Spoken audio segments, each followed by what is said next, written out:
আমি আপনাদের ভিডিও শুরুতেই দেখিয়েছিলাম যে আমি আজকে মাছ রান্না করব। তো আমি এখানে কড়াইতে পেঁয়াজ, কাঁচামরিচ, সামান্য 1 চামচ হলুদের গুঁড়ো, 1 চামচ ধনে গুঁড়ো আর 1 চামচ মরিচের গুঁড়ো। আমি 2 চামচ নিয়েছি, আপনারা যে যেরকম ঝাল খান ঠিক সেরকমই নেবেন। আর হ্যাঁ, স্বাদ মতো লবণ। তো আজকে আমি মাছটা রান্না করব। এই মাছটা আমরা অনেক পছন্দই করি, কম বেশি সবাই। আমার খুব পছন্দের একটা মাছ। তো এই কই মাছগুলো আমি ভালো মতো আজকে বেগুন আর আলু দিয়ে রান্না করব।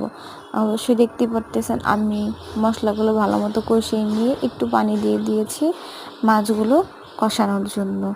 তো আপনারা কোথাও থেকে ভিডিওটা দেখতেছেন, আমার ভিডিওতে একটা লাইক আর কমেন্ট করে যাবেন।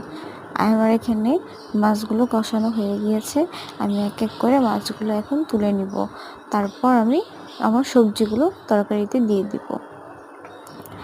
এই আলু দিয়ে বেগুন দিয়ে রান্না করতে এত যে ভাল লাগে এই মাছটা খেতে।